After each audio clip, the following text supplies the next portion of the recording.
ગણેશ ચોથ ભાદરવા સુદ ચોથ એ જ ગણેશ ચોથ. ગણપતિનું આ વ્રત કરનારે ભાદરવા સુદ એકમથી ઘરમાં ગણપતિ દેવની સ્થાપના કરવી જોઈએ. રોજ ગણપતિનું પૂજન કરવું, ગણપતિની પવિત્ર કથા કહેવી યા સાંભળવી.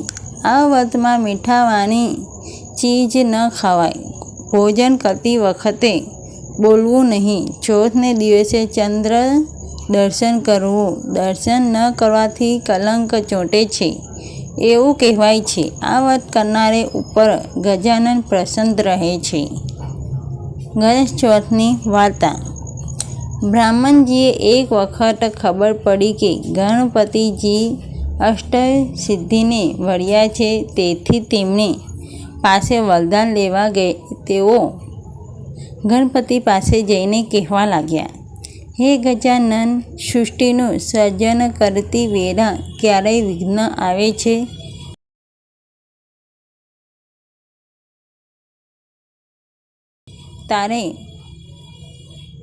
ત્યારે મારી મતિ મૂંઝાઈ જાય છે, તો મારા એક કાર્યના વિઘ્ન ન આવે એવું વરદાન આપો. ગણપતિએ કહ્યું, મારું વરદાન છે કે તમારા કાર્યમાં અંતરાય નહીં આવે. વિઘ્ન આવશે તો તે દૂર થઈ જશે. એક વેળા ગણપતિ બ્રહ્મલોકથી કૈલાસ જઈ રહ્યા હતા. ત્યાં ચંદ્રએ એમને જોયા. ચંદ્ર ખૂબ જ હસી પડ્યો. આથી ગણપતિ તેમને શાપ આપતા બોલ્યા, હે ચંદ્ર, તમે તમારા રૂપનું અભિમાન આવ્યું.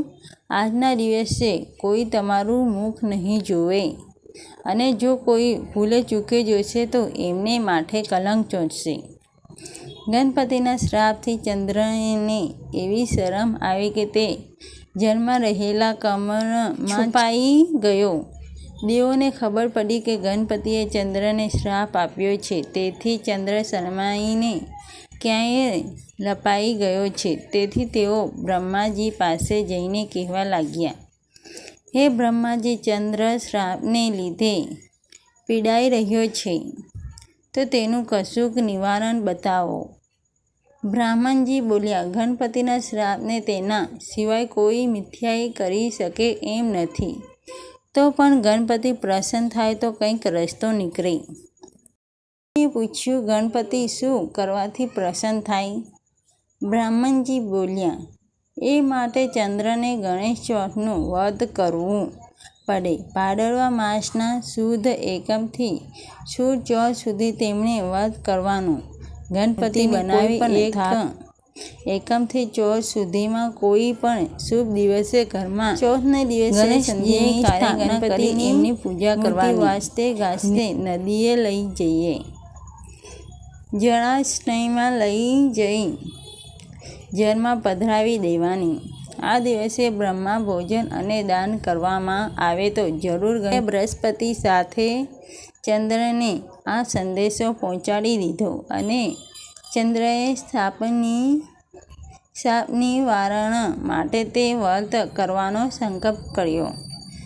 ભાદરવો મહિનો આવતા ચંદ્ર ગણપતિની મૂર્તિ બનાવી તેની સ્થાપના કરી પૂજન કરી ગણેશ ચોથના દિવસનો આરંભ કર્યો. તેમણે ગણપતિની સ્થાપના કરવા માંડી કે હે ગણેશ ગજાનન, હું ભૂલચૂકમાં આવી અને અજાણ્યામાં આપને વિશે કાંઈ આડું અવળું બોલી ગયો, પણ હવે મને બહુ જ પસ્તાવો થાય છે. આપ તો દયા સિંધુ કહેવાઓ છો, તો મને શાપમાંથી મુક્ત કરો. ચંદ્રની પ્રાર્થના સાંભળી ગણપતિજી બોલ્યા, હે ચંદ્ર, તે તારી ભૂલ સમજાય તે સાચી વાત છે, પરંતુ શાપમાંથી મુક્તિ નહીં મળે. તે મારું વ્રત કર્યું, તેથી તમારા પર પ્રસન્ન થઈ શ્રાપ હળવો બનાવું છું. આજથી જે મનુષ્ય ભાદરવા સુદ બીજની રાતે ચંદ્રના દર્શન કરશે, એના પર કોઈ જાતનું સંકટ નહીં આવે, તેને કલંક નહીં આવે. બાકી ભૂલે ચૂકે બીજના ચંદ્રના દર્શન કર્યા વગર ચોથના દર્શન કરશે, એને કલંક લાગશે. તો પણ ગણેશ ચોથનું વ્રત જે કોઈ શ્રદ્ધાપૂર્વક કરશે તેના પર મારી કૃપા રહેશે. જે ભાવિકો શ્રદ્ધાપૂર્વક ગણેશ ચોથનું વ્રત કરશે, તેના પરની કથા કહેશે યા સાંભળશે, તેના પર ગણપતિ દાદા સદા કૃપાયમાન રાખશે અને એને સુખ આપશે. હે રિદ્ધિ સિદ્ધિના દાતા ગજાનન, ગૌરીપુત્ર ગણેશ, જેઓ તમારું વ્રત પૂજન કરશે એનું સદાય કલ્યાણ કરજો. જય ગણપતિ દાદા.